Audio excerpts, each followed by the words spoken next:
મુસાઈરો થાય એની રાહ જોઉં છું અને કોક અડધી ચા પાઈ એની રાહ જોઉં છું. આ ક્યારનો બેઠા હતા અમે તો સમસમીને કે હવે અમારો પ્રોગ્રામ ચાલુ થાય એની રાહ જોઉં છું.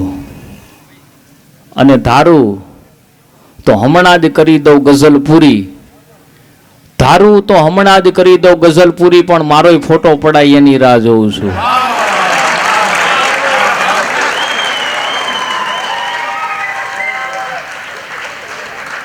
અને આમ તો નથી બેઠો ટુવાલ પહેરીને, મારોય લેંગો હુકાય એની રાહ જોઉં છું. સમર્પણ ગ્રુપ દ્વારા ઘણા વર્ષોથી આ હાસ્ય દરબારનું આયોજન થાય છે. લગભગ ગુજરાતના તમામ કલાકારો અહીંયા આવી ચૂક્યા છે. હા, અને આ ગામ અદ્ભુત જ છે. જે અમે ગામમાં એન્ટર થયા તે રિક્ષા ઊભી હતી, રિક્ષામાં પાછળ લખ્યું હતું ન પિયર ન સાસરે, આપણે તો હનુમાનજીના આશરે. કેમ કે જમવા જામાં હોટલમાં ક્યાંય વારો ન આવ્યો અમારો. આખી લાઈનમાં મેં આવતરે, મેં તો નવસાદભાઈને કીધું, મેં કીધું મહેસાણાના બેનો રાત્રે હું રાંધતા જ નથી. મને કે તહેવાર છે ને આજે એટલે બધે બહાર જમવાનું ગોઠવું છે. મેં કીધું વાહ, આ જલસા. બાકી અમારા કાઠિયાવાડમાં આવું બધું ઓછું હોય છે. અને એક એવું ગામ આ આખા વિશ્વની અંદર બે જ સ્થળ એવા છે કે તમે લોકો છાતી ઠોકીને કહી દો કે મહેસાણા, અને આફ્રિકા વાળાને તમે કહી શકો કે યુગાંડા.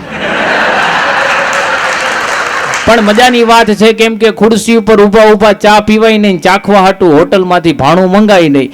વાતની વાતમાં મિત્રને મીઠો ઠપકો દઈ દેવાય, પણ ઊભી બજારે ઘરવાળીને વાંદરી કહેવાય નહીં. કોઈ દી ટ્રાય ન કરતા હો, નહીતર પરિવારમાં જેટલા વાંદરા છે એટલા ગણાવી દેશે. અને આ જગતના ચોકની માલિપા કંઈક યુવતીઓ પેન્ટ પહેરતી થઈ ગઈ, પણ આ ભાઈડાથી કોઈ દિવસ ઘાઘરી પહેરાઈ દે. આ બધી બહેનોને છૂટ હોય. બહેનો બહુ બુદ્ધિશાળી રહ્યા ભાઈ.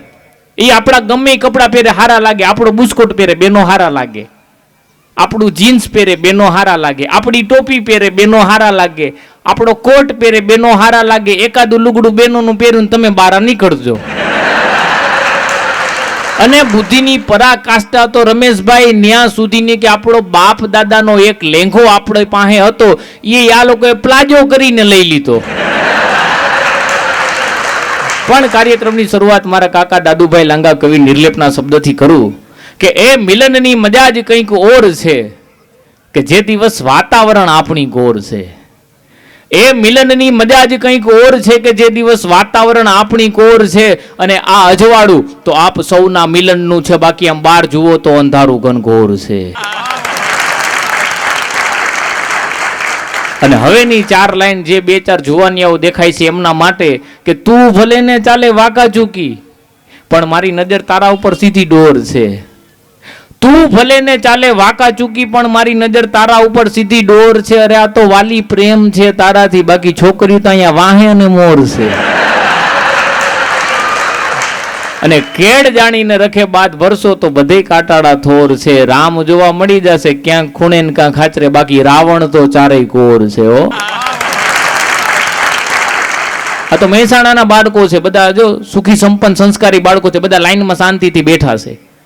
આની પહેલા એક જગ્યાએ અમારો કાર્યક્રમ હતો, હજી પ્રોગ્રામ શરૂ કર્યો, છોકરો આવ્યો આખું સ્ટેજ માથે લીધું. સ્ટેજમાં બધા કલાકારોને હેરાન કર્યા, એટલે મેં એનાઉન્સ કર્યું, બધા કોનો છોકરો છે, જેનો હોય એને લઈ જાઓ, અમને બધાને હેરાન કરે. એક બેન આવ્યા મને કે આપણો, મેં કીધું આપણો નહીં તમારો રાખો. હા, તમારા વાવાઝોડામાં અમારે ભાગ નથી જોતો.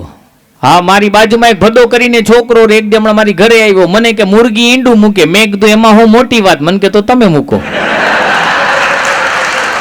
હું તો બાવડું પકડીને ઘરની બહાર મૂક્યા. મેં કીધું મરી ગયા કોઈ દી આવતો નહીં ઘરમાં, અમે હું અહીંયા ઈંડા મૂકવા આવ્યા. સાહેબે હમણાં છોકરાને પૂછ્યું કે દરિયાની વચ્ચે લીંબુનું ઝાડ હોય તો લીંબુ કેવી રીતે તોડાય? છોકરો કે સાહેબ આમ હાથ લાંબો કરવો અને લીંબુ તોડી લઉં. તો સાહેબ કે એવડો મોટો હાથ લાંબો કોણ તારો બાપ કરશે? છોકરો સાહેબને કે દરિયાની વચ્ચે લીંબુનું ઝાડ કોણ તારો બાપ ઉગાડશે?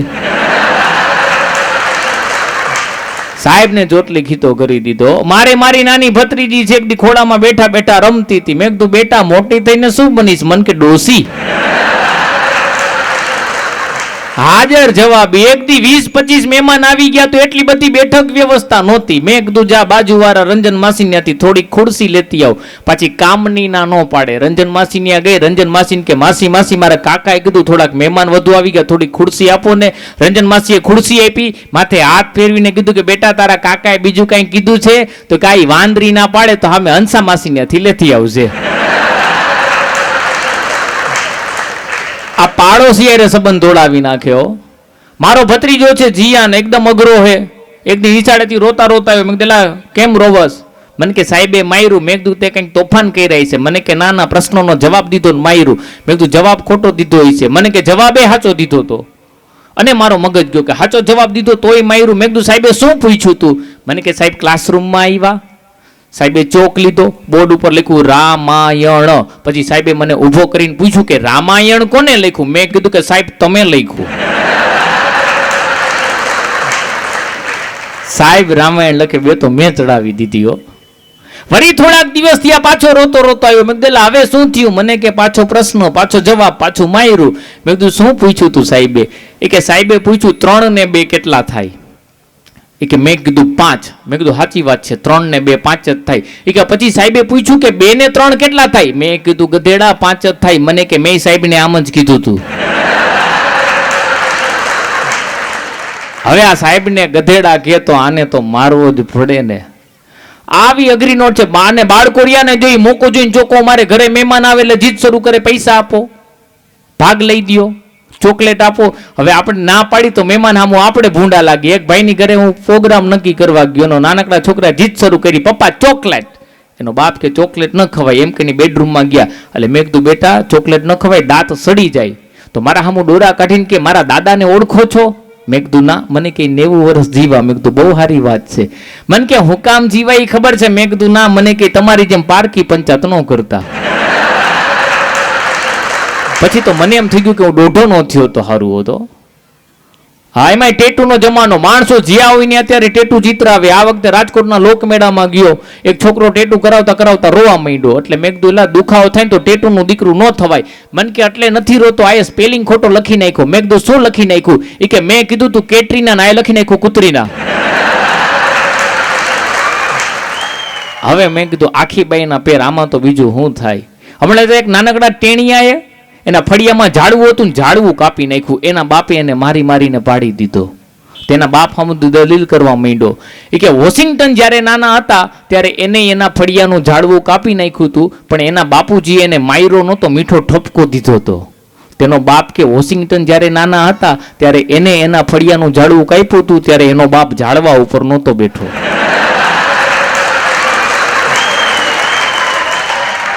આ બાપના ટાટિયા ભંગવી નાખ્યો. હમણાં એક છોકરો એના પપ્પાના ખોળામાં બેઠા બેઠા રમતો હતો ને એમાં પંખાનો અવાજ ચાલુ થયો. તેના બાપને કે અવાજ શેનો આવે? એનો બાપ કે પંખામાંથી. તો કે અવાજ બંધ કરવો હોય તો? એનો બાપ કે જા કબાટ હેઠેથી ઓઇલની સીસી લેતો આવ. છોકરો કબાટ હેઠેથી ઓઇલની સીસી લઈ આવ્યો. એના બાપે પંખામાં ઓઇલ પૂર્યું, અવાજ બંધ થઈ ગયો. જો બાળક અને બંદરી બે એક સમાન, જેવું જોવે એવું એના મગજમાં રહી જાય. છોકરાને એમ થઈ ગયું કે અવાજ આવે ને ઓઇલ પૂરાય. વાતને 20-25 દિવસ થયા, 8-10 મહેમાન રોકાવા આવ્યા. એમાં દૂધ પાક ને ચૂરમાના લાડવા, હારી પેટનો જમણવાર. આરામ કરવા માટે મહેમાન હુતા ને એક મહેમાનને ઘેન ચડ્યું, નાકોડા ઢેડવાનો અવાજ થયો ચાલુ. છોકરો કબાટ હેઠેથી ઓઇલની સીસી લેવા મહેમાનની નાકમાં પિચકાર્યું બોલાવ્યો.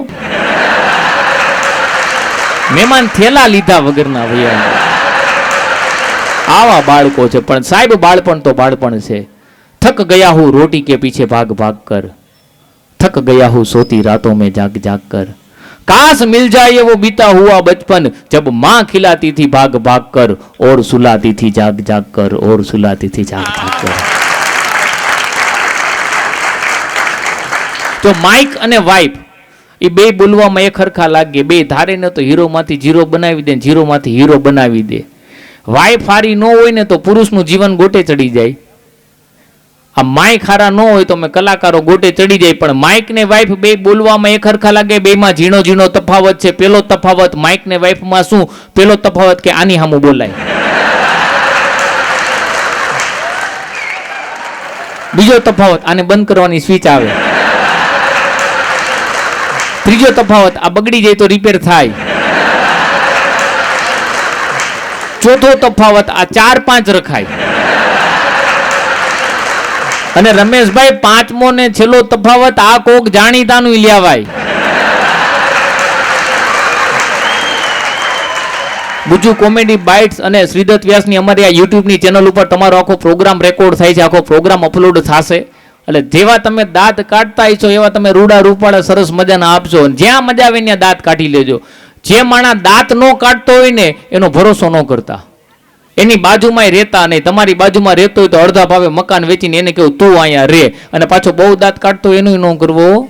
આ વખતે મને એક જણાએ ચડાવ્યો, મને કે ન્યા જ્યાં સાધુ સંતો હોય, નાગા બાવા હોય, દર્શન કરી લે, બેડો પાર થઈ જશે, મોટો કલાકાર થઈ જાય.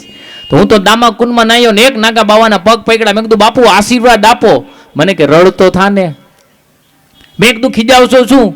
મેં ક્યાં તમારી હગાયું તોડાવી? મને કે વયો જાઉં નાવા ગયો તો કોક મારા કપડા ચોરી ગયું છે.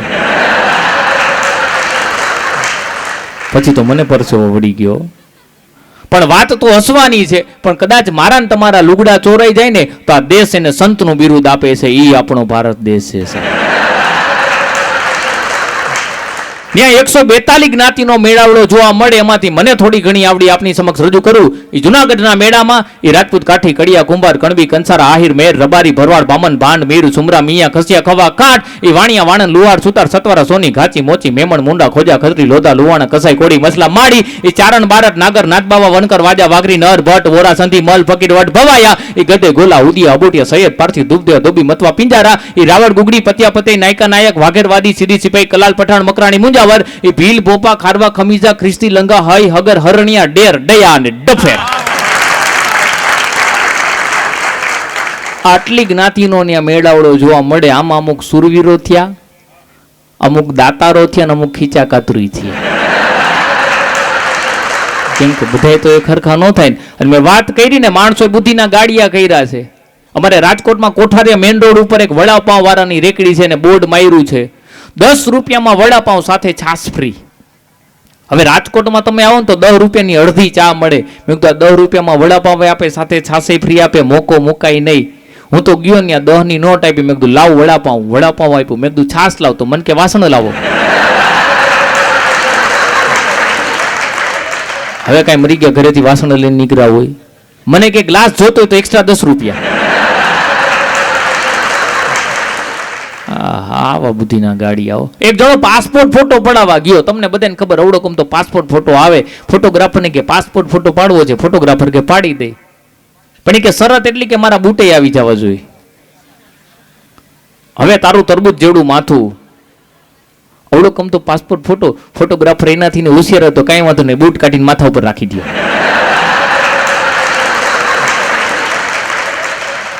એક ભાઈની 4 વ્હીલમાં બેઠો, આગલા કાચમાં કઈ દેખાય નહીં, બધું ધૂંધળું દેખાય. મેં કીધું વડીલામાં કઈ દેખાતું નથી. મને કે ચિંતા કરો માં. મેં કીધું મરી ગયા હું બેઠો, હું ચિંતા કરું ને. મેં કીધું આમાં કઈ દેખાતું નથી. મને કે મને બધું દેખાય છે. પણ મેં કીધું ભાઈ મને કઈ નથી દેખાતું. મને કે એમાં એવું છે, આની પેલાની મારી 4 વ્હીલ હતી તો હગા વાલા ને ભાઈબંધ દોસ્તારો બધા માગીને લઈ જતા, આખી ગાડી ટાળી નાખી. આ નવી 4 વ્હીલ લીધી ને તો મારે જે નંબરના ચશ્મા છે ને એ નંબરનો મેં કાચ ફિટ કરાવી દીધો છે. હવે કોઈ માગવા નથી આવતું. આટલી તો મારી સોસાયટીમાં તાલી પડાવી લઉં છું. આ રસ્તામાં ચા પાણી નાસ્તો કરવા ઉભા રહ્યા તો વેઇટર આવ્યો સમોસા લઈને. આવીને મને કે ચટણી કઈ આપું, લાલ કે લીલી? મેં કીધું બેમાં ફેર શું? મને કે અઠવાડિયાનો. હવે આ ગમે ખવડાવીને ગુજરાવી દે. ગળામાં જાડો ચેન પહેર્યો તો એટલે મને એમ થયું કે વેઇટરની નોકરી કરીને આવો બધો જાડો ચેન. પછી બીજો વિચાર આવ્યો, કદાચ લગ્ન થઈ ગયો સસરાએ કરાવી દીધો હોય. મેં કીધું ચેન સસરાનો છે? મને કે ના બગસરાનો. હવે આ ખોટા ઠપકારીને આટા મારે, આને મોંઘવારી નડે. ચા પીધી, ચા બહુ સારી હતી. એટલે બાર જે દાદા ચા બનાવતા હતા ને, હું તો એની પાસે ગયો. મેં કીધું દાદા ચા એટલે ચાઓ. મજા કરાવી દીધી. મારો થાકોડો ઉતરી ગયો. શેની ભેંસના દૂધની બનાવી? મને કે ના. મેં કીધું ગાયના દૂધની? મને કે ના. મેં કીધું બકરીના દૂધની? મને કે ના. મેં કીધું તો શેના દૂધની બનાવી? મને કે કોથળીના. આ અભણના જવાબ ભણેલાને ગોટે ચડાવી દો. પછી મારા ઓર્ગેનાઇઝર એના ઘરે અમને લઈ ગયા. તો એના ઓર્ગેનાઇઝરના ઘરવાળાએ સરસ મજાની ચા બનાવી. એટલે મેં કીધું ચા પીધી. મેં કીધું ભાભી ચા એટલે ચાઓ, મજા આવી ગઈ. તો મને કે ગઢવીભાઈ મને ખબર છે તમે કાઠિયાવાડી કલાકારોને આદુવાળી ચા બહુ ભાવે, હાણચી મયડી નહીં ને દાંતેથી ચાવીને આદુ ચાની અંદર નાખ્યું અને મજાની વાત હું તો 2 કપ ઠપકારી ગયો હતો. કાંઈ એનો નાનકડો છોકરો હતો મારા સામું ડોરા કાઢીને કે કલાકાર છો? મેં કીધું હા. મને કે દાઢીવાળી છોકરી જોઈ કોઈ દી? મેં કીધું ના. મને કે જોવી છે? મેં કીધું છોકરા અત્યારે દાઢીયું રાખે, છોકરીઓ દાઢીયું રાખે, કેવી લાગતી છે? મેં કીધું જોવી છે. મને કે મફત ન દેખાડું, 100 રૂપિયા દેતો દેખાડું. મેં કીધું હો ના કાકા, આલે 100 રૂપિયા દેખાડ. રસોડામાં લઈ ગયો ને કામવાળા બેન કામ કરતા હતા ને એની દાઢી પાસે આંગળી રાખીને મને કે આને શું કહેવાય? મેં કીધું દાઢી. મને કાલો નીકળો. પછી જાતા જાતા મને કે ઉભો રે, છોકરીઓની દાઢી હોય એના ઉપર વાળ નો ઉગે એટલું યાદ રાખજે. આ સાહેબ પ્રજા એમાંય સાહેબ અત્યારે મોડર્ન જમાનાના જુવાનીઓ ભૂકા કાઢી નાખ્યો. હા. કેમ કે પ્રેમમાં પડે, વેમમાં પડે ને છેલ્લે ડેમમાં પડે. કેમ કે દરેક પ્રેમ પ્રકરણના અંત હોય છે નોખા, દરેક પ્રેમ પ્રકરણના અંત હોય છે નોખા. કોકના નસીબમાં કંકુ ચોખા તો કોકના નસીબમાં છૂટા ધોકા. કેમ કે જેટલા જુવાનિયાઓ રહ્યા ને એ બધાને તાજમહેલ બનાવવો છે, પણ તકલીફ ઈ છે મુમતાજ મળતી નથી. અને જેટલા પૈણેલા રહ્યા એ બધાને તાજમહેલ બનાવવો છે, પણ તકલીફ ઈ છે મુમતાજ મળતી નથી. પ્રેમ તો અમારે કરવો હતો પણ વાત ખાસ થઈ નહીં. તાજમહેલ તો અમારે બનાવવો હતો પણ મારી બેટી લોન પાસ થઈ નહીં. અગરા જુવાની હમણાં જુવાનીઓ બજારમાં આયલો જતો હતો, તેમાં એને ઠેસ વાગી તો રોડ ઉપર ગધેડો હતો ને ગધેડાના પગ પાસે જઈને પડ્યો. તો 4-5 છોકરીઓ નીકળી. એને એમ થયું કે જુવાનિયાની મસ્કરી કરી. એક છોકરી બોલી કે મોટા ભાઈને પગે લાગો છો. જુવાનીઓ મહેસાણાનો હતો, ગધેડાના પગ પાસે હુતા કે આ ભાભી. ભૂકા કાઢી નાખે. એકદમ હેન્ડસમ જુવાનીઓ મંદિર પાસે ઉભો હતો, એકદમ હેન્ડસમ જુવાન. એમાં એક છોકરી ત્યાંથી નીકળીને જુવાનિયા ઉપર મોહી ગઈ. સીધી છોકરાને જઈને કે આઈ લવ યુ, અને ઓલાનો મગજ ગયો કે આવા સંસ્કાર છે તારા મા બાપના, આઈ લવ યુ વાળી થાસ? કમસે કમ જગ્યા નહોતો માયતમ રાખ. મંદિર જેવી પવિત્ર જગ્યાએ ઊભા છી. આલે આ ચિઠ્ઠી, આમાં ભગવાનનો મંત્ર લખી દઉં છું, દિવસમાં સમય મળે ને ત્યારે વાંચજે, તને હારા વિચારો આવશે. છોકરી ચિઠ્ઠી લઈને હાલતી થઈ. આગળ જઈને ચિઠ્ઠી ખોલી તો ચિઠ્ઠીમાં લખ્યું તું બુદ્ધિ વગરની મારી ઘરવાળી મારી પાછળ ઊભી હતી. મારું ઘર ભંગવી નાખીશ. આમાં મારા મોબાઈલ નંબર લખી દઉં છું અને હા આઈ લવ યુ ટુ. હા અમારા સાબુદ્દીન સાહેબ રાઠોડ તો કે છે હો, દરેક પુરુષો રિયાને જન્મજાત કલાકાર છે. પોતાનું બાળક રોવે એટલે દરેક પુરુષ રિયાને એને દિલમાં દર્દ થાય. બાજુવાળાનો મુનિયો રોવે તો માથામાં દુખાવો થાય. પોતાની પત્ની રોવે તો માથામાં દુખાવો થાય.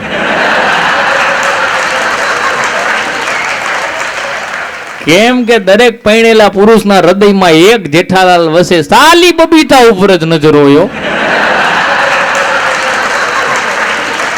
માંગણી એની ગાડી સુધી ગઈ અને એટલે જ અમારી દાઢી વધી ગઈ. માંગણી એની ગાડી સુધી ગઈ એટલે જ મારી આ દાઢી વધી ગઈ. જ્યારથી પૈણો છું ખોટમાં ગયો છું, ઘરે એક આવીને પ્રેમિકા બધી ગઈ.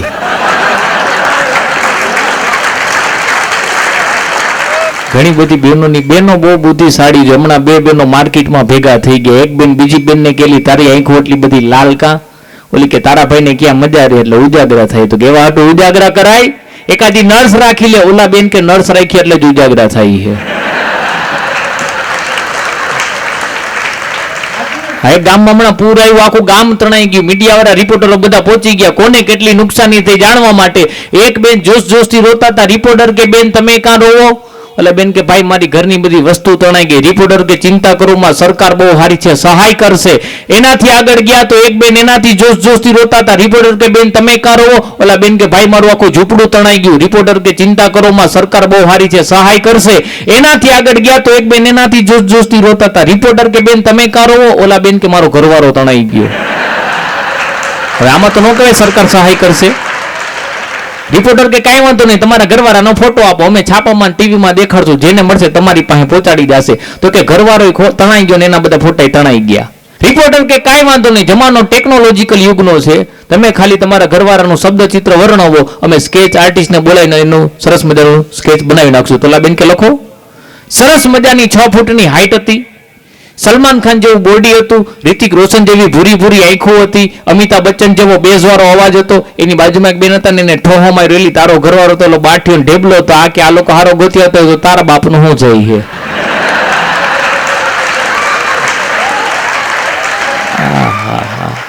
માણા અઘરો થઈ ગયો અત્યારે. હમણાં એક જણો ધોમ દારૂ પીને હનુમાન દાદાના મંદિરે ગયો, હનુમાન દાદાની મૂર્તિમાં બે હાથ જોડીને કે હે દાદા, મારું કામ થઈ જાય ને તો તમારા ખોપરામાં નારિયેલ ફોડું.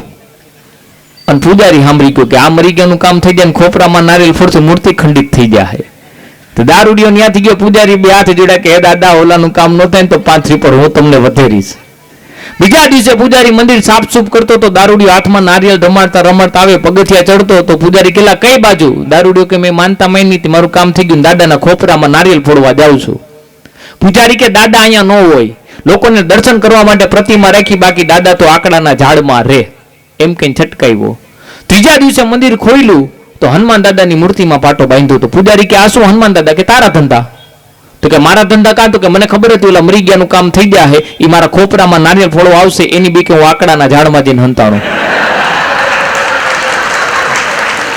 તે ન્યા તગડો, ન્યા દાદાને ભંગ્યો. હવે આ ભગવાનને ન મૂકે, યમરાજાને મૂકે. યમરાજા હમણાં એક જણાને ઉપાડવા આવ્યો, કાલે તારો સમય પૂરો થઈ ગયો, તને લેવા આવી. બોલો કે શું? ઈ કે હજી રોજનું 1.5 GB 4G નેટ વાપરવાનું બાકી છે, ફ્રી મળે છે. યમરાજા કે માથાકૂટ નહીં, આ વર્ષમાં 50,000 માણસોને લેવાના છે, લિસ્ટમાં પેલું નામ તારું છે. તો લોકો એક કામ કરો, 5 મિનિટ આપો. યમરાજા કે કાં? તો કે મારા હાથની છેલ્લી ચા બનાવીને હું પી લઉં, તમે મારા મહેમાન થયા છો, તમને ચા પીવરાવી દઉં. યમરાજા કે ભલનું દીકરું, કોઈ પાણીનું ન પૂછ્યા, ચાની તાણ કરે, જ્યાં 5 મિનિટ દીધી. રસોડામાં ગયો, માણસ જો મોતથી બચવા કેટલું કરે, ચાની અંદર ઘેનના ટીકડા નાખી દીધા. યમરાજાને ચા પીવરાવી દીધી. યમરાજાને ઘેન ચડી ગઈ, યમરાજા હોઈ ગયા. યમરાજા હોઈ ગયા, લલ્લું લિસ્ટ હતું ને હરેક નારાનું લઈ લીધું, પોતાનું પેલું નામ હતું ચેકી નાખ્યું, છેલ્લું લખી નાખ્યું કે જે 4-6 મહિના ટૂંકા થયા. 4-5 કલાક પછી યમરાજા ભાનમાં આવ્યા. ભાનમાં આવીને કે દોસ્ત, તારું પીણું એટલે પીણું હો, આવું તો યમપુરીમાં નથી મળતું. મને તારો પર એટલી મોજ આવી છે, મેં નક્કી કર્યું હતું કે પહેલેથી લઈશ, હવે હું છેલ્લેથી લેવાનું ચાલુ કરું છું. સાહેબ, આપણે જગતને છેતરી શકીએ, જગદીશને નો છેતરી શકીએ. ત્રિલોકનો નાથ જ્યારે તમને મને આટીમાં લેવા ધારે ને, ત્યારે એ આટીમાં લઈ લે ને લઈ લે, કોઈ પણ સંજોગોમાં લઈ લે. માણા અઘરો થઈ ગયો. હમણાં ચીન વાળા ચોર પકડવાનું મશીન બનાવ્યું. અમેરિકામાં નાખ્યું 1 કલાકમાં 10 ચોર પકડાઈ ગયા. લંડનમાં નાખ્યું 1 કલાકમાં 20 ચોર પકડાઈ ગયા. ભારતમાં નાખ્યું કોઈક મશીન ચોરી ગયું. મુદ્દો આખો ગાયબ કરી નાખ્યો. અને અમે વાત કરીએ ને અમારા હાસ્યમાં વીટનો પ્રકાર આવે, સૌથી અઘરો પ્રકાર એ આવે. જો એ સમજાઈ જાય તો તમને અત્યારે દાંત આવશે, નકર કાલ બાથરૂમમાં નાતા આવીશું ને ત્યારે દાંત આવશે. વીટનો એક પ્રકાર કહું. એક બેન એના દીકરાને લઈ અને દવાખાને ગયા. ડોક્ટરને કે મારો દીકરો મોઢામાંથી અંગૂઠો નથી કાઢતો. ડોક્ટર કે કામ કરો, એની ચડ્ડી થોડીક ઢીલી સીવડાવી નાખો. ચડ્ડી પકડવામાં રહે એટલે મોઢામાંથી અંગૂઠો રાખવાની ટેવ છૂટી જાય. એમાંય આપણા ગુજરાતી સાહેબ બુદ્ધિશાળીઓ.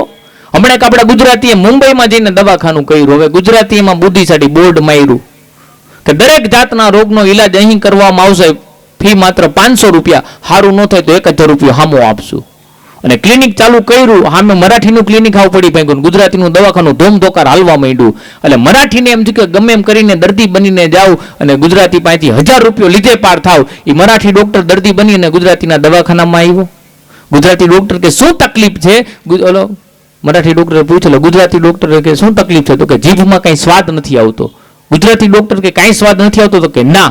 ગુજરાતી ડોક્ટરે રાડ પાડી, નર્સ 22 નંબરની બોટલમાંથી આને 2 ચમચી લિક્વિડ પીવરાવી દો. હજી નર્સે મરાઠી ડોક્ટરના હોઠ પાસે સેજ ચમચી અડાડીને ઓલો કે થૂ આ તો પેટ્રોલ છે. ગુજરાતી ડોક્ટર કે આવી ગયો સ્વાદ, લાવ 500 રૂપિયા. ઓલા 15 દિવસ મહેનત કરી, એને એમ થયું કે હવે ગમે એમ કરીને ગુજરાતી ડોક્ટરને પાડી દો. ગુજરાતી ડોક્ટર કે હવે શું તકલીફ છે? ઓલો કે સાહેબ યાદ શક્તિ હાવ વહી ગઈ, કાંઈ યાદ જ નથી રહેતું. તો કે કાંઈ યાદ નથી રહેતું? તો કે ના. ગુજરાતી ડોક્ટરે રાડ પાડી, નર્સ 22 નંબરની બોટલમાંથી 2 ચમચી લિક્વિડ. ઓલો કે એમાં તો પેટ્રોલ છે. ગુજરાતી ડોક્ટર કે આવી ગયું યાદ. લાવ 500 રૂપિયા. ઓલા 3 મહિના મહેનત કરી, એને એમ થયું કે હવે ગમે એમ કરીને ગુજરાતી ડોક્ટરને પાડી દો. પાછો આવ્યો ગુજરાતી ડોક્ટર કે ભાઈ સાહેબ હવે શું તકલીફ છે? ઓલો કે સાહેબ આંખે કઈ દેખાતું નથી. ગુજરાતી ડોક્ટર કે આલે 1000 રૂપિયા, એની કોઈ દવા નથી. ઓલો નોટ જોઈને કે આ તો 500 ની છે.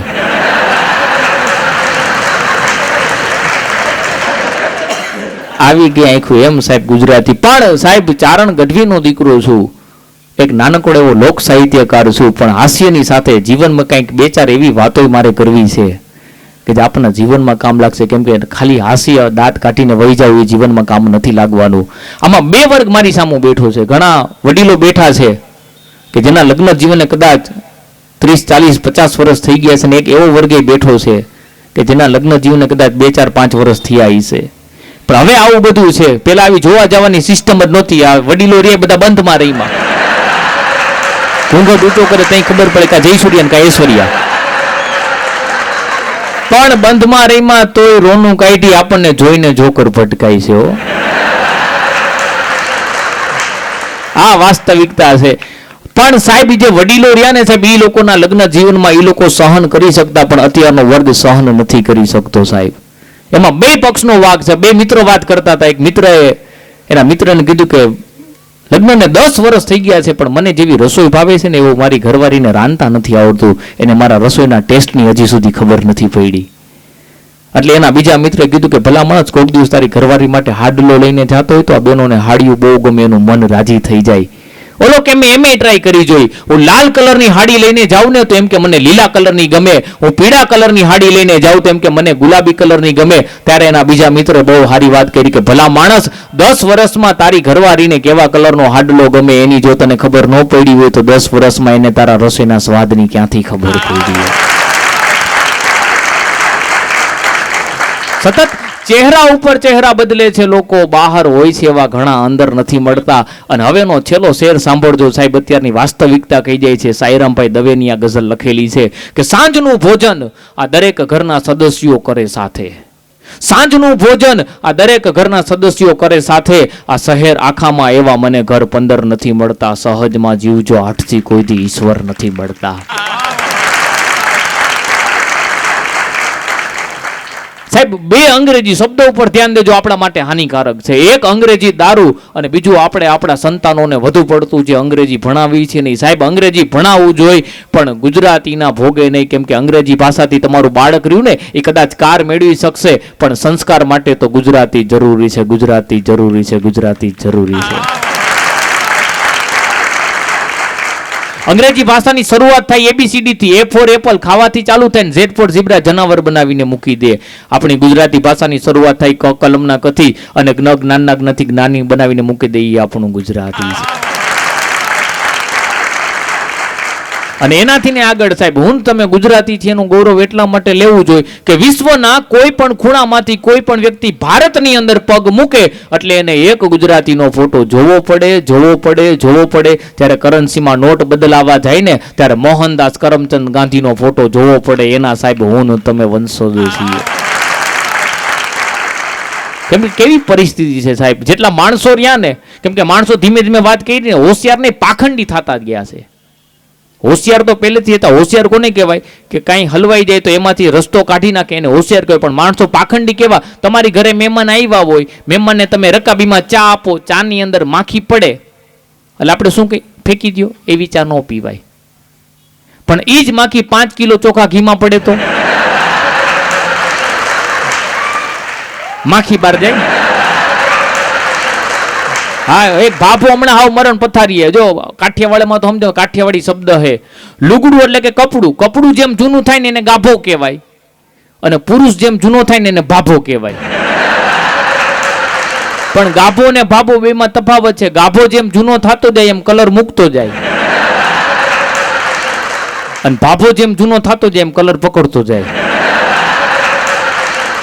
એક ભાભો હાવ મરણ પથારીએ પડ્યો તો એમાં ગામની 4-5 ડોહીઓની ખબર કાઢવા આવી. એટલે બાપાની ઘરવાળી કે ઓળખો છો કોણ ખબર કાઢવા આવ્યું છે?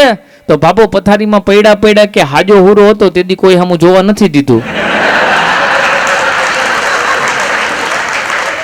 અને હવે જે મરવાની અણી ઉપર હું ત્યારે પૂછો કે ઓળખો છો કોણ આવ્યું છે?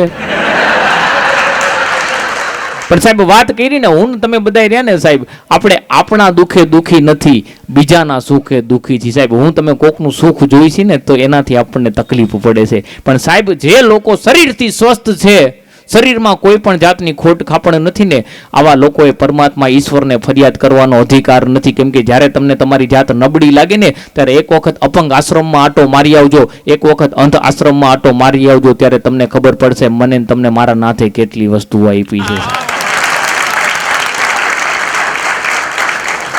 હું તમે તો દુનિયા જોઈ શકી છે સાહેબ. એક આંધળી સ્ત્રીની વેદના કેવી હોય, અરીફા શબનમની એક મને ગમતી ગઝલ કેવી છે कि आंधड़ी स्त्री ની वेदना केवी હોય कि मैंने कोई सूरज कोई तारा नहीं देखा, किस रंग का होता है उजाला नहीं देखा, और मेरे लिए सब एक है बादल भी धुआं भी, मैंने कभी कुदरत का ये नजारा नहीं देखा.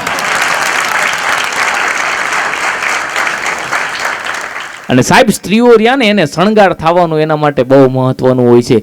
यूं तो मुझे शौक बहुत है संवरने का, यूं तो मुझे शौक बहुत है संवरने का, पर क्या करूं मैंने कभी आईने में अपना चेहरा नहीं देखा. અને તમે જેના ઉપર સાહેબ આંધળો ભરોસો કરતા હોય ને એ માણસ તમારી યારે વિશ્વાસઘાત કરે ને ત્યારે ભલ ભલો માણસ અંદરથી ભાંગી જાય.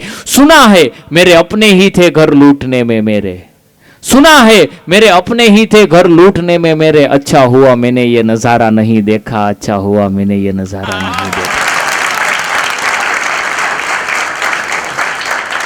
કેમ કે આપણા વર્ગમાં દેશમાં બે વર્ગમાં માણસો જીવે છે.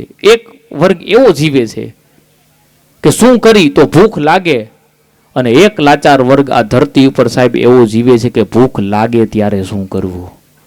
એક જગ્યાએ લગ્ન પ્રસંગનો જમણવાર ચાલુ હતો અને 4-5 વર્ષના દીકરાનો રોવાનો અવાજ આવ્યો. થોડીક વાર થઈને તા દીકરાની સાથે એની માના રોવાનો અવાજ આવ્યો. એટલે બાએ જઈને પૂછ્યું કે બાઈ કાં રોવે છે? તો કે બેન અમારો દીકરો જો ને છેલ્લા 15-20 દિવસથી જમતો નથી ને એની મને ચિંતા બહુ થાય છે. એટલે બાઈ બોલી, અરે બાઈ એમાં હું મૂંઝાણી, આ સામેના ટેબલ ઉપર જે જમે છે ને એ પરિવારના ખૂબ સારા ડોક્ટર છે, મારો દીકરો જમતો નહોતો પણ સાહેબની દવા લીધી ને મારા દીકરાને રેગ્યુલર ભૂખ લાગવા માંડી, હવે રેગ્યુલર જમવા માંડ્યો છે.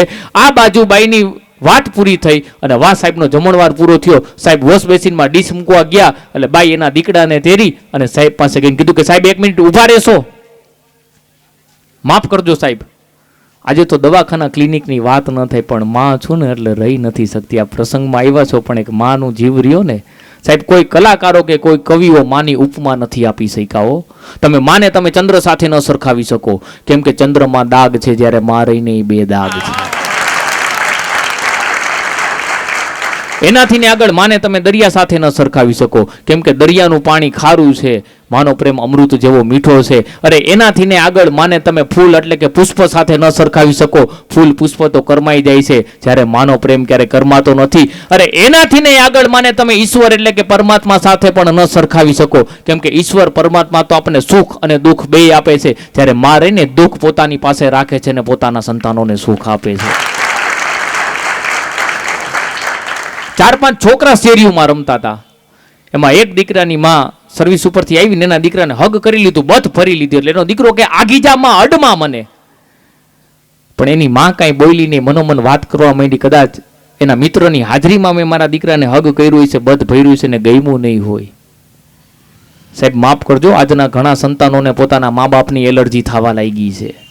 એટલે માં મનોમન વાત કરતા કરતા ઘરમાં આવી, એનો દીકરો એના મિત્ર સાથે રમી અને ઘરમાં આવ્યો ને કાન પકડીને કીધું કે માં માફ કરજો, આજે તો મેં મારા મિત્રની હાજરીમાં તને હળધૂત કરી, તારું અપમાન કર્યું. પણ માં એનું કારણ એક જ હતું કે જે મારા 4-5 મિત્ર હતા ને એમાંના મારા એક મિત્રની માં મરી ગઈ છે ને તારો પ્રેમ જોઈને એને એની માં યાદ આવી જાય ને એટલા માટે મારે તને હળધૂત કરવી પડી.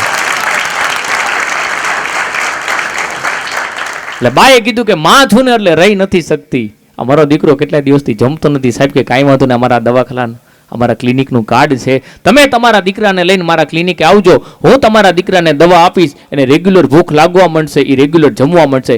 બાય કાર્ડ લઈને હાલતી થઈ. વાત હવે શરૂ થાય છે. વોશ બેસિનની બાજુમાં એક પાણીનું કાઉન્ટર હતું ને એક 12-13 વર્ષની દીકરી પાણી પાતી હતી. એને આખી ઘટના જોઈ અને સાંભળી. સાહેબ હાલતા થયા એટલે દીકરી પોતાનું કાઉન્ટર છોડી અને સાહેબની પાછળ ગરગડથી દોટ મૂકીને કીધું કે સાહેબ 1 મિનિટ ઊભા રહેશો. સાહેબ વાહે વરીને ઊભા રહે, કીધું કે બોલ ને બેટા. તો કે સાહેબ મારું નામ ગીતા છે, મારો બાપ મરી ગયો છે, મારી માં બીમાર છે, મારો ભાઈ ઝીણકોક છે, હું એકલી આ મજૂરી કરું છું ને તો એમાં મારા ઘરનું પૂરું નથી થતું. હે સાહેબ, તો તમારા દવાખાનામાં એવી કોઈ દવા ખરી કે જેનાથી ભૂખ ન લાગે?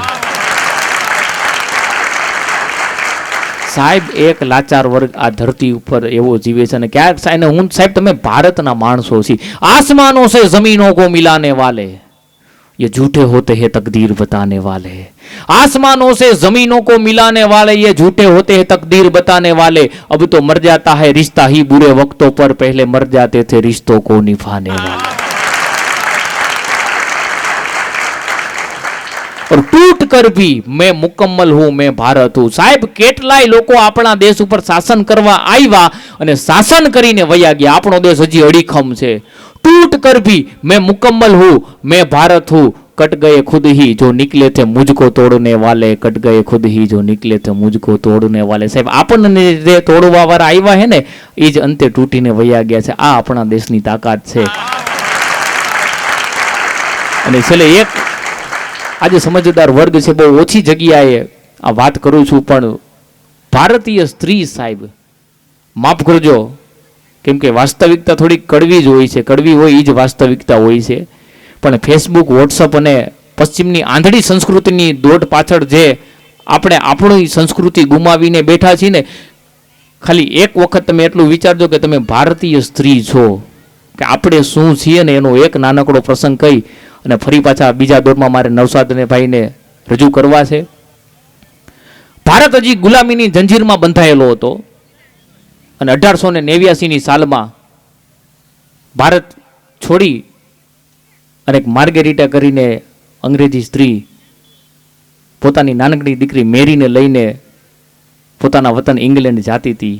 પોતાની પાછલી જિંદગીમાં નજર ફેરવે ને તો માઇકલ નામનો એનો ઘરવાળો અંગ્રેજ ઓફિસર હતો, એટલે એને બધી સવલતો મળતી, નોકર ચાકર, બગી, રહેવા માટે મોટો બંગલો, પણ શિકારનો બહુ શોખીન હતો. ફોરેસ્ટનો ઓફિસર હતો એટલે જંગલ ખાતામાં એની નોકરી થતી અને શિકાર કરવાનો ગજબનો શોખીન. પણ પત્ની માર્ગેરીટા અને દીકરી મેરી ઘણીવાર કહેતી કે તમે આ શિકાર કરવા જાઓ છો ને એ અમને ગમતું નથી. અને દીકરી અને પત્નીની જીદની ખાતર એ શિકાર કરવાનું છોડી દે છે. પણ એક સમય થયું એવું કે એની જે હદમાં નોકરી હતી, જે જગ્યાએ નોકરી હતી, હદની અંદર એક વાઘ આવી ગયો. એટલે આજુબાજુના ફરિયાદ કરવા આવ્યા કે અહીંયા વાઘ આવી ગયો છે. એટલે માઇકલ શિકાર કરવા જાય છે. એટલે દીકરી મેરી અને પત્ની માર્ગેરીટા કહે છે તમે ના પાડી છો શિકાર કરવા જવા માટે. ત્યારે માઇકલ જવાબ આપે છે હું શિકાર કરવા નથી જતો, પણ આ તો મારી ફરજમાં આવે છે, એટલે મારી ફરજ કરવા જાઉં છું, એમાં માટે મારે જવું પડશે, એમાં કોઈ કાળે હાલશે નહીં. શિકાર કરવા જાય છે. સમય વીતતો જાય છે, થાય છે. હવારનો નીકળી ગયો, હાંજ પડે છે. એક બગી આવે છે. બગીમાં વાઘની લાશ હોય છે અને પાછળ બીજી બગી આવે છે ને, તો વાઘની સાથે લડવામાં એ માઇકલ ઘવાઈ ગયો હોય છે. પણ પોતાની નાનકડી દીકરી મેરી અને પત્ની માર્ગેરીટાને કદાચ છેલ્લી વખત મળવા માટે ઈશ્વર એના પ્રાણનું પંખીડું એના શરીરમાં ટાંક્યું હોય છે. દીકરીને અને પત્નીને મળે છે અને માઇકલના પ્રાણ ઉડી જાય છે. અને પછી માને એમ થઈ ગયું કે હવે ધરતી ઉપર રહેવાશે નહીં મારા કીધે. એટલે એ દીકરીને લઈ અને પેરિસ મારફતે સ્ટીમ્બરમાં લંડન જવા માટે નીકળે છે. પેરિસમાં એ સ્ટીમ્બર પહોંચ્યું અને એ સમયે 1889માં ફ્રાન્સના પેરિસમાં વર્લ્ડ ફેર આવવાનો હતો. એટલે આજુબાજુના દેશોમાંથી ઘણા લોકો ત્યાં વર્લ્ડ ફેરમાં જોડાવાના હતા. આનું સ્ટીમ્બર પેરિસમાં પહોંચવાનું થયું અને માર્ગેરીટાની તબિયત બગડી. એટલે તાત્કાલિક ફ્રાન્સના પેરિસની ક્રિલોન નામની હોટલમાં પોતાની માને લઈ જાય છે અને મેનેજરને કહે છે કે ગમે એમ કરીને એક ડૉક્ટરને બોલાવી દો, મારી માની તબિયત બહુ ખરાબ થઈ ગઈ છે. અને ક્રિલોન હોટલનો મેનેજર દવાખાનામાંથી ડૉક્ટરને બોલાવે છે. ડૉક્ટર આવે છે. ક્રિલોન હોટલનો મેનેજર અને ડૉક્ટર વાત કરે. નાનકડી દીકરી મેરી બધી ઘટના જોવે છે, સાંભળે છે. અને એની દીકરીને આવીને ડૉક્ટર કહે છે આ દવા ગમે એમ કરીને તું લેતી આવ, તારી મા માટે જરૂરી છે. એ પેરિસની બજારમાં નાનકડી દીકરી દવા લેવા જાય છે. બહુ રખડે છે. થોડી ઘણી દવા મળે છે. દવા લઈ જેટલી દવા મળી એટલી લઈને ક્રિલોન હોટલમાં આવે છે અને મેનેજરને કહે છે કે આ આટલી દવા મળી છે, મારી માં ક્યાં છે? હોટલનો મેનેજર છે. કોણ તારી માં? અરે હું થોડાક સમય પહેલા તો અહીંયા મૂકી ગઈ હતી, તમે ડૉક્ટર મને ચિઠ્ઠી લખીને દીધી, આટલી દવા લેતી આવ. ક્રિલોન હોટલનો મેનેજર કે અહીંયા તો કોઈ આવી સ્ત્રી આવી જ નથી અને આ દવા અમે લખી નથી દીધી. હા સાહેબ, એક અજાયણા દેશની અંદર પોતાના બાપની છત્રછાયા તો ગુમાવી દીધી છે, પણ માય પોતાનાથી વિખૂટી થઈ ગઈ. એટલે પેરિસની બજારમાં સૂનમૂન રખડે છે. એક વૃદ્ધની નજર એ દીકરી ઉપર ગઈ અને આવીને પૂછે છે કે બેટા કાંઈ તકલીફ છે? એટલે પોતાની ઉપર આપ વીતી વૃદ્ધને સંભળાવે છે. એટલે વૃદ્ધે કીધું બેટા હું બીજી કાંઈ તારી મદદ નહીં કરી શકું, પણ હું લંડન જાઉં છું તો તને તારા વતન લંડન સુધી હું તને લઈ જઈશ. હવે આને તો કોઈ આશરો હતો નહીં, બાપ મરી ગયો છે, માં ક્યાં છે એનો કંઈ પતો નથી. એટલે વૃદ્ધ સાથે આવવા માટે તૈયાર થઈ જાય છે. લંડન આવે છે, 2 દિવસ એના ઘરે રોકાવે છે વૃદ્ધ, અને પછી કે બેટા તારું કોઈ છે નહીં, મારે કોઈ ગઢપણનો સહારો નથી, જો તને યોગ્ય લાગે તો તું મારા ભેગી રહે તો હું તને ભણાવીને ગણાવીને મોટી કરીશ. અને નાનકડી દીકરી વૃદ્ધ ભેગી રહેવા માંડે છે, ભણે છે. ભણતા ભણતા કોલેજમાં જાય છે ને ફર્ગ્યુસન નામના યુવક સાથે એની આંખ મળી જાય છે. અને વૃદ્ધ તો જમાનાનો ખાધેલો હતો, એટલે વૃદ્ધને આવીને વાત કરે છે. વૃદ્ધ ફર્ગ્યુસન આરે એના મેરીના લગ્ન કરાવી દે છે. થોડોક સમય જાય છે, વૃદ્ધ બીમાર પડે છે, વૃદ્ધનું મૃત્યુ થઈ જાય છે. પોતાની તમામ જાયદાદ એને મેરીના નામની કરી દીધી. વાતને 30-35 વર્ષ થઈ ગયા. ટોમ અને ડીક નામના 2 દૂધના ફૂલ જેવા દીકરા ધીમે ધીમે મોટા થઈ ગયા. મેરી એક જ કામ એનું, રોજ સવારે પોતાના પરિવારને ચા નાસ્તો કરી અને હળી મળીને રે. ક્યારેક ક્યારેક પોતાની માની ઘટના યાદ આવી જાય, પોતાની જાત અસ્તવ્યસ્ત થઈ જાય. પણ એક દિવસ બન્યું એવું, હવાના પોરમાં બ્રેકફાસ્ટ કરે છે, પેપર વાંચે છે, તો પેપર લંડન ટાઈમ્સની અંદર એક સમાચાર છાપેલા હતા કે 1889માં ફ્રાન્સના પેરિસની અંદર વર્લ્ડ ફેર આવેલો, એમાં ત્યાંની ક્રિલોન હોટલમાં એક માર્ગેરિટા નામની સ્ત્રીને એડમિટ કરવામાં આવેલી હતી. એની તમામ સ્ટોરી આ ન્યૂઝપેપરમાં દર અઠવાડિયે છાપવામાં આવશે. એટલે હાથમાં જે છાપવું હતું છાપું પડી ગયું, બેભાન જેવી હાલત થઈ ગઈ. ભાનમાં આવી અને તરત જ લંડન ટાઈમ્સમાં ફોન કરે છે કે આ માર્ગેરિટાની આખી વિગત મારે જાણવી છે, હું એની દીકરી છું, મારી માં છે. એટલે લંડન ટાઈમ્સનો એડિટર કહે છે જાજી માહિતી તો અમારી પાસે નથી, પણ અમને ફ્રાન્સથી એની માહિતી પેરિસથી મળી છે, તો અમારા લંડન ટાઈમ્સના પેરિસના જે એડિટર રહ્યા ને તેની પાસે જઈને તમે આની માહિતી લેતા આવો. એટલે પોતાના 2 દીકરા અને પતિને લઈ અને મેરી ફ્રાન્સ જાય છે. અને ક્રિલોન હોટલ જે સંભાળતો હતો એ મેનેજરનો દીકરો સંભાળતો હતો, એને મળે છે આ સ્ત્રી ક્યાં છે. એટલે વાત કરે છે કે તમારી માં જ્યારે 1889માં અહીંયા તમે એને એડમિટ કરી ગયા ને, ત્યારે અહીંયા ફ્રાન્સમાં વર્લ્ડ ફેર આવેલો હતો, અને તમારી માને પ્લેગ નામની બીમારી થઈ હતી અને ચેપી રોગ હતો. જો અહીંયા ખબર પડી જાય ને તો આખા ફ્રાન્સમાં ઓહાપો મચી જાય, હાહાકાર થઈ જાય. એટલે અહીંથી તમારી માને એક અલગ જગ્યાએ મૂકવામાં આવ્યા હતા. 2-4 દિવસ એની સારવાર થઈને તમારી માનું મૃત્યુ થઈ ગયું છે. એની કબર પાસે લઈ જાય છે, કબરને બધ ભરીને રોવે છે. પછી એ મેનેજરના દીકરાને કહે છે મારી માએ કાંઈ છેલ્લો સંદેશ કે કાંઈ આપેલું ખરું, કાંઈ વાતચીત કહેવાનું કોઈ વસ્તુ? ત્યારે એ મેનેજરનો દીકરો કહે છે તમારી માએ જ્યારે છેલ્લા શ્વાસ લીધા ને ત્યારે એટલો એક મેસેજ આપ્યો હતો કે જ્યારે પણ મારી દીકરી મેરીનો કદાચ ભેટો થાય ને તો એને એટલું કીધું કે બેટા જીવન રહ્યું ને એ નિડરતાથી જીવજે, સાહસિકતાથી જીવજે, અને જ્યારે જ્યારે તને જીવનમાં એમ થાય ને હાર માની જા કે નબળી પડી જા ને તો આ પોટલાની અંદર એક ચિત્ર આપું છું, આ ચિત્ર જોઈ લેજે, અને ચિત્ર જેનું છે ને એ કેવી રીતે નિડરતાથી જીવી છે ને એવી રીતના સાહસથી જીવજે. એ પોટલું આપે છે, પોટલું ખોલે છે, પોટલાનું ચિત્ર ખોલે છે ને સાહેબ તો ઝાંસીની રાણીનું ચિત્ર હોય છે. પોતાના દીકરાને દામોદરને ખંભે ઉપર બેસાડીને યુદ્ધ કરવા માટે જાય છે. સાહેબ આ આપણી ભારતીય સ્ત્રી છે. એટલે આનું આપણને ગૌરવ હોવું જોઈએ, પણ સમય સાથે ચાલવાનું છે. એકાદી હળવી ફૂલ વાત કે નવસાદભાઈને તમારી સમક્ષ રજૂ કરું. એક જણા હમણાં ભગવાનની પ્રાર્થના કરી કે દેવા દાતારા જુજારા ચારા વેદાયા તારા દશા હરા ઘરા 11 રવિ 12 ચારા ધામા સતિયા જતિયા સારા સુરાપુર રીચ ચરા પીરા પેંગા બરે સિદ્ધ સાધકા પ્રણામા. ડફનારાના ભગવાન પ્રસન્ન થયા કે વરદાન માગી લે, ઓલો કે કાંઈ નથી જોતું. ભગવાન કે માગી લે અંતરના નાથથી યાદ કર્યો, ચોલો કે ભગવાન કાંઈ નથી જોતું. ભગવાન કે ઠેઠ વૈકુંઠથી આવ્યો છું, મારો ધક્કો ફેલ જા હે, કાંઈક તો માગી લે. તો કે ભગવાન કાંઈ જરૂર નથી, 2 દીકરા છે, એક દીકરો અમેરિકા વેલ સેટ છે, એક દીકરો લંડન વેલ સેટ છે, ભારતમાં મોટો બંગલો છે, મોટી ફેક્ટરી છે, કોઈ જાતની કાંઈ જરૂરિયાત નથી. ભગવાન કે એકાદી નાનકડી ઈચ્છા હોય તો એ પૂરી કરી દો. તો કે ભગવાન એક ઈચ્છા ખરી, મારી પોતાની ફોર્ચ્યુનર ગાડી લઈ અને સેલ્ફ ડ્રાઈવ કરીને અહીંથી દુબઈ જવું છે, અહીંથી દુબઈ સુધીનો રોડ બનાવી દો ને. તો ઘડીક તો ભગવાન એમ થયું કે ભગવાન શું કે રોડ કોન્ટ્રાક્ટર છું. ભગવાન કેવું ન મગાય, બીજું કાંઈક માગ. એક કામ કરો, મારી ઘરવાળી પાસે મારું હાલવા માંડે એવું કરો. ભગવાન કે રોડ સિંગલ પટ્ટી કે ડબલ પટ્ટી? બાકી ઈ નહીં બને. નાના છોકરાની વાત કરી, નાના છોકરા અદ્ભુત હોય છે. ટેણીયાના મમ્મીને કે મમ્મી મમ્મી આ બાજુવાળા આંટીનું નામ જાનુ છે? તો કે ના બેટા, એનું નામ તો સવિતાબેન છે. તો કે તું જ્યારે શાક લેવા ગઈ ત્યારે પપ્પા એને જાનુ જાનુ કહીને બોલાવતા હતા. પણ બીજા અને અંતિમ દોરમાં મને શાંતિથી સાંભળો. હવે એવા કલાકારને પાછો તમને મોજ આવે ત્યાં સુધી, જ્યાં સુધી તમે બેસો ત્યાં સુધી બોલવાનો છે. પણ પિંગળસિંહભાઈ ગઢવી જામનગરના કવિને એક ગઝલ કહીને મારી વાણીને વિરામ આપું કે મનવા શું કરે મારું મારું, આમાં તલભારે નહીં તારું. આ પિંજરમાં પંખી બેઠું છે રૂડું ને રૂપાળું, અરે કોઈ ન જાણે એની કરામત, આ તો ઓચિંતા ઉડનારું. અરે 4 દિવસની ચાંદની તો આપે છે અજવાળું, અને ઉઈગો સૂરજ આથમી જાશે પછી ચારે કોર અંધારું. અને સોના જેમ સાચવતો તું આ પિંજરિયું પયારું, આ મૂળ વિનાનું ઝાડવું આ તો પાયેથી પડનારું. અને હકીમ સર્વે હાજર હતા લઈ દવાને દારૂ, પણ ઉપાય એકય કામ ન આવ્યો, આ તો માંદું થઈ મરનારું. અને જીવ ગયા પછી આ જગતમાં કોઈ નહીં રોકનારું, સગા સંબંધી ભેળા મળી એ તો બાળી દીએ પર બાળું. અને કાયા માયાની શું કરવાની મોંઘા મૂલી મનવારું, આ પિંગળસિંહ કહે સીતારામનું સ્મરણ થાય તોય સારું, સીતારામનું સ્મરણ થાય તોય સારું. આપની જોરદાર તાલીઓથી ભાઈ શ્રી નવસાદ કોટડિયા.